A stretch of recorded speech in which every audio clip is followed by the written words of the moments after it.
Matapos i-anunsyo bilang ikalawang final duo, kita ang tuwa kina Shuvi at Clarice.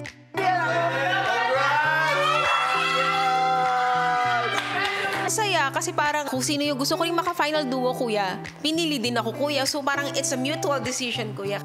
Pero si Shuvi naging emosyonal nang lapitan si Esnir. Happy for you, ate. Happy Pride! Happy Pride. Okay, happy for you. Tungkol po kay Esnir, kuya, sinabi niya po na gusto niya po ako din makalas duo. Ayoko lang po talaga na may masaktan, kuya. Okay, bagay kay mo dahi, uy. Feeling ko papalitan ko na yung middle name ko, kuya. Esnir John D. Ranolio. D. Pinili. Okay lang po, kuya. Okay lang po talaga sa akin, kuya. Feeling ko po, if gusto kong maka-duo po si Shuvi, mas gusto po ito ni Ate Klang. Genuinely happy po ako for them, kuya. Si Dustin mukhang nag-iisip na ng duo name nila ni Bianca. Das Bia. Mas may Bia. Das Bia. Huwag ni Bia. Feel ko B. Das B. Magiging honest ako, kuya. Gustong-gusto ko talaga na mangyari to.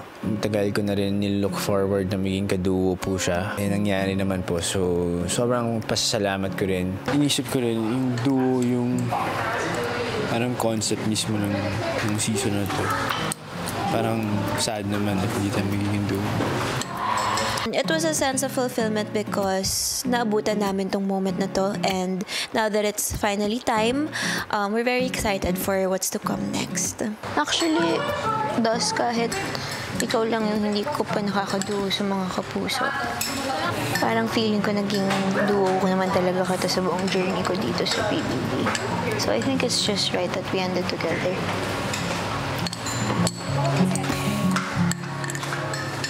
Si Shuvi nagbukas naman ng saloobin kay Ralph. Siyempre, my primary goal here is to win. Pero, nung after na nagstay ako dito, na-realize ko how much it means to me to maintain the relationship and really treasure yung relationship na nabuo natin dito. And that makes me want to pick Ate Klang. Kung magpapakototoo po ako dito sa bahay niyo, kuya, if I really want to win po, baka po magpapanalo sa akin sa dulo, kuya, yun ay kung sino yung pinakamaraming followers or ganun-ganun. Kung ganun po ang state ng isip ko, kuya, inisip ko po talaga si Esnir. And I got closer to Esnir, kuya, not because naman of that reason.